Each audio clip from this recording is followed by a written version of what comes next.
Hello, Assalamu alaikum. I am your presenter and host Muhammad Iqbal, and you are watching my YouTube channel Q and Q.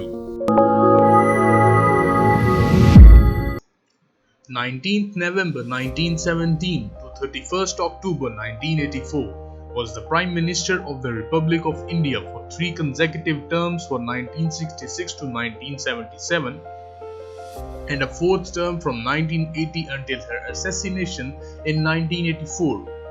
A total of 15 years, she was India's first female Prime Minister. In 1999, she was voted the greatest woman of the past 1,000 years in a poll carried by BBC News. Born in the politically influential Nehru dynasty, she grew up in an intensely political atmosphere. Despite the same last name, she was no relation to the statesman Mohandas Gandhi. She was brought up in an environment with great exposure to the political figures of the day and was particularly influenced by her father. In one early photograph, she was sitting on the bed of Mohandas Gandhi as he recovered from one of his fasts. In 1937, she passed the Oxford entrance exam and studied at Somerville College, Oxford, at university.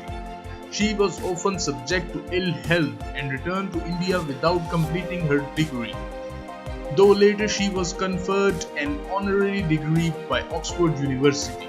On returning to India from Oxford in 1941, Indira became involved in the Indian independence movement. After her father's death in 1964, she was appointed as Minister of Information and Broadcasting in Lal Bahadur Shastri's cabinet. Shortly after Shastri died unexpectedly, and with the help of Congress Party President K. Kamaraj, Indira Gandhi was chosen to be the new Prime Minister of India. In 1974, India completed their own nuclear bomb. However, in the early 1970s, partly due to rising oil prices, the Indian economy suffered from high inflation, falling living standards, and combined with protests over corruption, there was great instability that led to her impose a state of emergency in 1975. Her son Sanjay Gandhi was also increasingly unpopular as he wielded substantial powers, such as slum clearance and enforced sterilization to deal with India's growing population. In 1977, against a backdrop of economic difficulties and growing disillusionment, Indira Gandhi lost the election and temporarily dropped out of politics. Indira married Feroz Gandhi in 1942. The couple had 2 sons, Rajiv and Sanjay. Her husband died of a heart attack in 1960, and Sanjay, who was destined to be her political heir, perished in a plane crash in 1980. Devastated by the loss of Sanjay, Indira persuaded a reluctant Rajiv to quit his job and entered into politics. After his mother's assassination in 1984, he served as Indian Prime Minister from 1984 to 1989. Rajiv was assassinated by Tamil Tigers in 1991.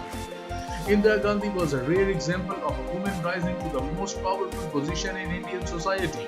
She did not consider herself a feminist but was concerned with issues relating to women, and she saw her own success as proof that talented women could rise up to the top. During her administration, equal pay for men and women was enriched in the constitution. She also sought to mobilize Indian women for the cause of Indian independence.